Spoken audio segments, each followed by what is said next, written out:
الحمد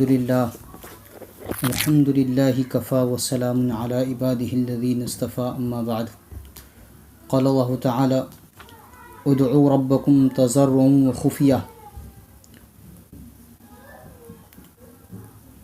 اللہم صلی علی سیدنا محمد وعلی آل سیدنا محمد بارک وسلم اللہم صلی علی سیدنا محمد وعلی آل سیدنا محمد بارک وسلم اللہم صلی علی سیدنا محمد وعلی آل سیدنا محمد بارک وسلم۔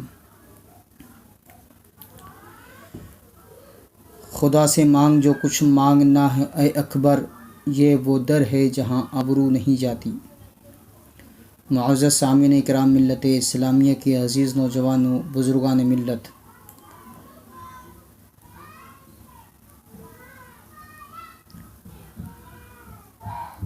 حالات اچھے یا برے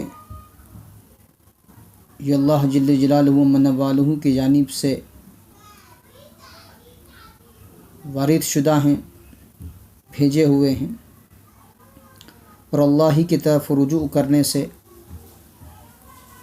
حالات سازگار ہو سکتے ہیں۔ اسی سلسلے میں قرآن عظیم الشان ہماری رہنمائی کر رہا ہے۔ اللہ تبارک و تعالیٰ ارشاد فرما رہے ہیں ادعوا ربکم تضرعا وخفیہ، لوگوں اپنے رب سے گڑ گڑا کر اور چپکے چپکے دعا کیا کرو۔ سورہ اعراف آیت نمبر 55۔ ایک اور جگہ اللہ تبارک و تعالیٰ ارشاد فرما رہے ہیں وادعوہ خوفا وطمعا، اللہ تعالیٰ سے ڈرتے ہوئے اور رحمت کی امید رکھتے ہوئے دعا مانگتے رہنا۔ سورہ اعراف آیت نمبر 56۔ اور یہ جو کچھ پریشان کن حالات ہیں جن سے ہم دوچار ہو رہے ہیں، اسے کافر کرنے کی قدرت صرف اللہ وحدہ لا شریک لہ کے دستے مبارک میں ہیں، اور اللہ ہی دور فرمانے والے ہیں۔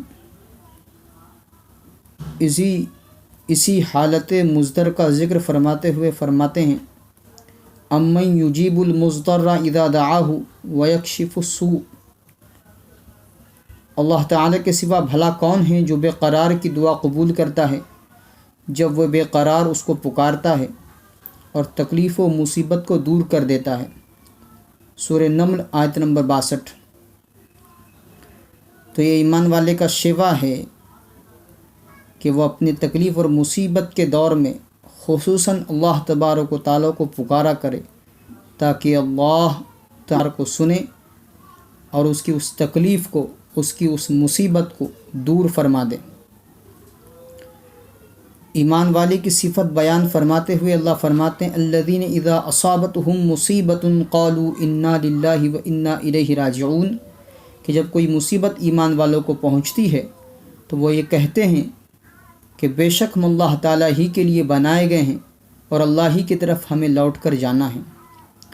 جب اللہ کے بنائے ہوئے ہیں تو تکلیف کا آنا اور تکلیف کا واپس لے جانا اللہ تبارک و تعالیٰ کے اختیاری کیفیت ہے کہ اللہ جب چاہیں گے حالات ناسازگار کر دیں گے، جب چاہیں گے حالات سازگار ہو جائیں گے۔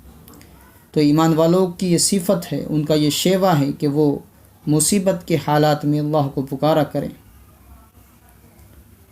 اور جب یہ ہوگا تو اللہ تبارک و تعالیٰ کی جانب سے ایسے لوگوں کے لیے جو مصیبت پر انا للہ راجعون کہتے ہیں، فرماتے ہیں اولئک علیہم صلوات من ربہم ورحمہ واولئک هم المہتدون۔ سورہ بقرہ آیت نمبر 56 اور آیت 156 اور 157 کہ ایمان والوں کی یہ صفت ہے جب وہ یہ کہتے ہیں کہ اللہ ہی کے لیے ہم بنائے گئے ہیں، اللہ کی طرف ہمیں لوٹ کر جانا ہے، تو یہی وہ لوگ ہیں جن پر اللہ تبارک و تعالیٰ کی جانب سے رحمتیں اور برکتیں نازل ہوتی ہیں، اور یہی لوگ ہدایت یافتہ ہیں۔ قرآن کی ان آیات سے ہمیں معلوم ہوا کہ اللہ تبارک و تعالیٰ سے ہمیں مانگنا چاہیے۔ اب مانگے کیسے؟ تو فرمایا اس کا ڈھنگ بھی قرآن ہمیں سکھاتا ہے۔ اللہ فرماتے ہیں وَلِلَّهِ الْأَسْمَاءُ الْحُسْنَى فدعوہ بہا، سورہ اعراف آیت نمبر 18۔ اور اچھے اچھے سب نام اللہ تعالیٰ کے لیے خاص ہیں، لہٰذا انہی ناموں سے اللہ تعالیٰ کو پکارا کرو۔ جب ان ناموں سے ہم اللہ کو پکاریں گے تو ہماری یہ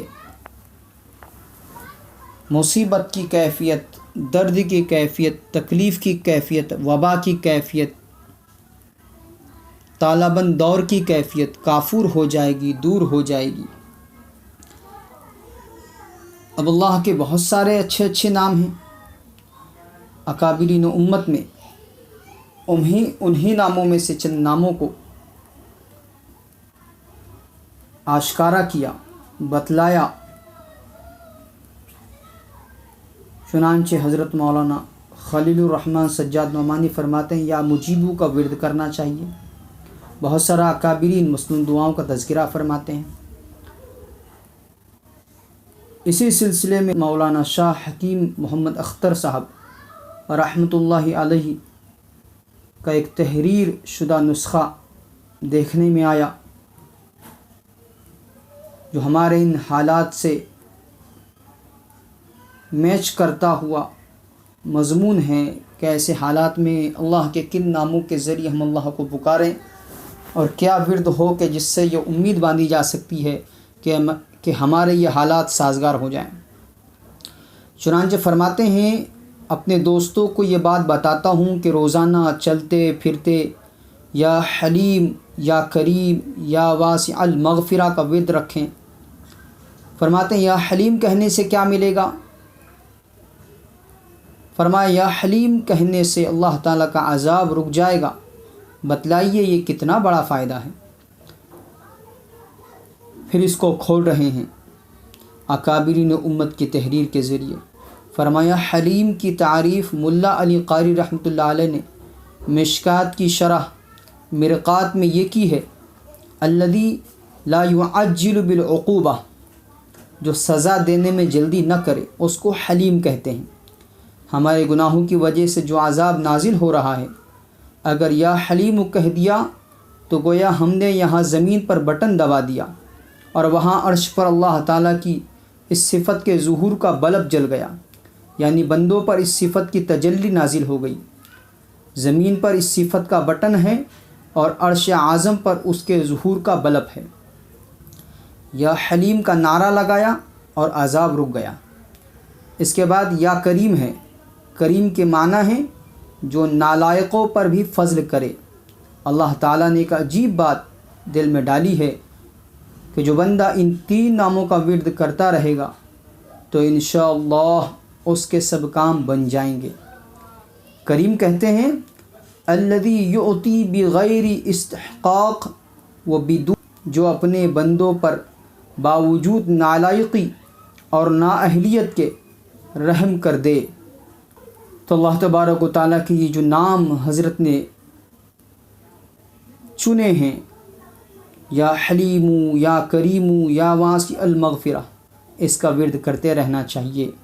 حضرت نے یہ بات راہ خدا میں مجاہدے کے ثمرات نامی کتاب میں لکھی ہے۔ ہمیں چاہیے کہ ان اکابر امت کی بتلائی ہوئی باتوں پر عمل کریں تاکہ ان کے تجربات، ان پر کھولی کی ہوئی چیزیں اپنا اثر دکھائیں اور ہم اپنی زندگی میں ان چیزوں سے نجات پا جائیں جن چیزوں میں آج ہم گرفتار ہیں۔ اللہ ان اکابرین امت کے فیض کو سارے عالم میں عام فرمانے کے فیصلے فرمائیں۔ رہنمائی کی ہوئی باتوں پر عمل کی ہمیں توفیق عطا فرمائیں۔ ہمیں اپنی ساری زندگی ان اکابرین امت کے بتلائی ہوئی چیزوں پر، باتوں پر، اعمال پر، وظائف پر نظر کرنے، عمل میں اتارنے کی توفیق عطا فرمائیں۔ وآخر دعوانا ان الحمد للہ رب العالمین والصلاة والسلام علی سید الانبیاء والمرسلین علیہ وسلم۔